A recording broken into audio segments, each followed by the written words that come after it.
ये जो आप देख रहे हैं गय नदी, जो कि पश्चिम से पूरब की ओर बहती हुई जा रही है। हम उस किनारे पर बैठे हुए हैं। इस गय नदी का इतिहास ही भैया बहुत ही लोकप्रिय और लौकिक है। कहा जाता है कई वर्ष पहले यहाँ पर देवता या बहुत ऐसे सिद्धि पुरुष थे कि इस गय नदी के सच्चा श्रद्धा से, सच्ची मन्नत से श्रद्धा करके इसमें स्नान करते थे, इसका पूजन यापन करते थे। और इस आस्था के प्रताप ये गय नदी से कुछ वस्तु जैसे कि खाना बनाने की सामग्री, थारिया, लोटा, बाल्टी, डेगचे, अन्य वगैरह इत्यादि निकलती थी, जो कि उस निकले हुए वस्तु या पदार्थ को लोग खाना बनाते थे, खाते थे और उसी में धो धा के प्रभावित करते थे। और फिर ये गय नदी या कहिए ये नदी माँ प्रभावित अपना ग्रहण कर लेती थी। इतनी ही लोक शक्ति इसमें थी।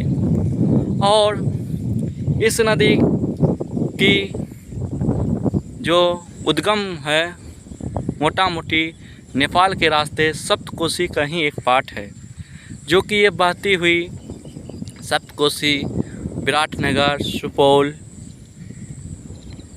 सुपौल के रास्ते, मधेपुरा के रास्ते, सहरसा को होते हुए हमारे कुछ अंश खगड़िया जिला के बॉर्डर कहिए या सीमा कहिए उससे लगती हुई ये आगे डुमरी जो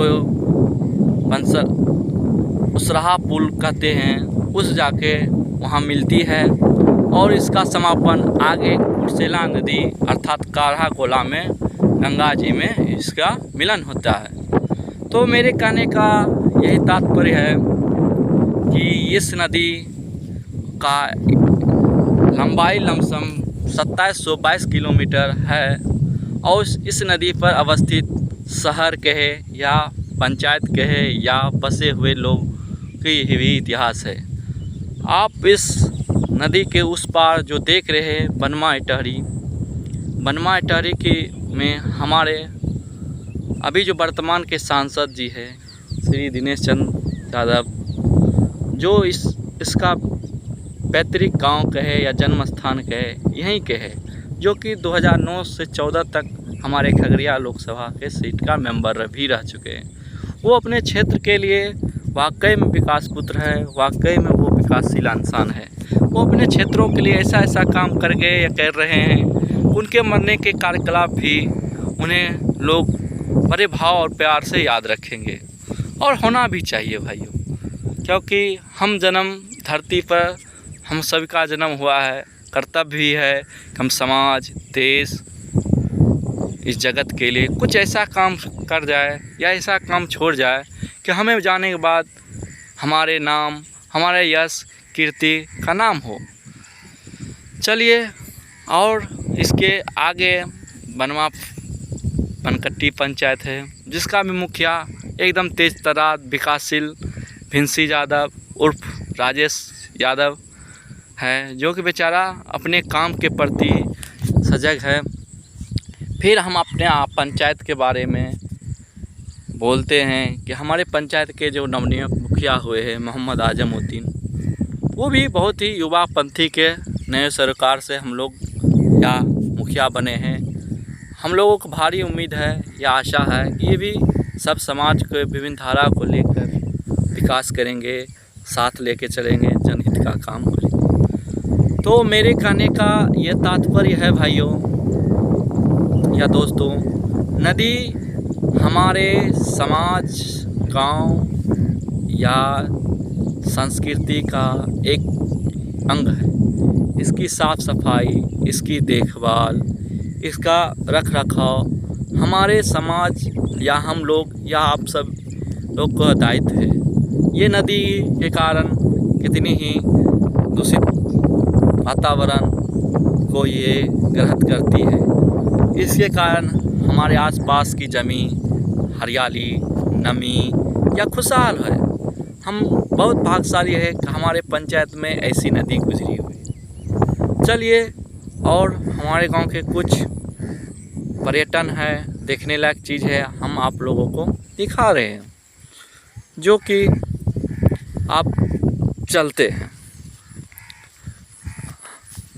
पंचायत के कार्यकलाप श्री भोला चौधरी के रजनी में 16 और 21 में बनी 22 लाख का हरिजन मकान, जो कि वो दिखाई रहा है पीले रंग का, वो बनाए हैं। जैसे महादलित है, शौचालय है, आवास है, बैठका है, जो कि अच्छा हित के लिए, समाज के लिए मीटिंग होती है, सभाएं होती है, ग्राम सभा, उसमें भी हम लोग बहुत खुश हैं। हमारे गांव के एक छोटा सा मंदिर बजरंगबली का है, जयसिंह महाराज का है, इसका हम लोग पूजा अर्चना करते हैं। आज उसका भी दर्शन हम लोग कराते हैं। कहा गया है कि सब समाज का उत्थान हम लोग ग्रामीण से हैं, गांव से हैं। कहती है भारत की हृदय दिल गांव बसता था, वो महात्मा जी का कथन था। वाकई में गांव का ही बच्चा, गांव का ही व्यक्ति हमारे देश का नेता है, हमारे देश का IAS IPS अधिकारी है, जो कि हमारे भारत को कहीं दूर ऊंचाइयों विकास की ओर ले जाने में पूरा सहयोग। थोड़ा भाइयों कीचड़ उचड़ है, सो उसको देखते हुए आइए आप लोग मंदिर के करीब आ गए हैं, उसका भी देखिए बढ़िया से। लौकिक 22 लाख का महादलित सभा टोला है, जो कि बहुत ही सुंदर, हवादार और फ्रेश है। चलिए भाई, हम आ गए हैं ना मंदिर के पास, जो कि मंदिर का कंपाउंड है। ये देखिए हमारे मंदिर जयसिंह महाराज का, और उसमें है ठीक दिखाते हैं, मंदिर आ गया है। ऐसा फोटो है, जयसिंह महाराज का है, बजरंगबली का है। हम उसे प्रणाम करते हैं और हम आशा करते हैं इसके आशीर्वाद हमें मिलते रहे और उन्नति विकास की और अग्रसर सब काम सफल हो और हमारे गांव पंचायत उन्नति करे। हमारे मंदिर पर से कुछ छोटे बच्चे बैठे हैं, मोटरसाइकिल है, ये वट वृक्ष है। गांव के साफ सुथरा मंदिर है। गांव के गणमान्य लोग भी यहाँ बैठते हैं, मीटिंग करते हैं, अपनी पुरानी यादें ताज़ा करते हैं और आनंद से जीवन व्यतीत करते हैं। कुछ खेतों की हरियाली, कल बारिश होने के कारण हमारे किसानों भाई को बहुत ही खुशी और आनंद महसूस हो रहा है। धन्यवाद।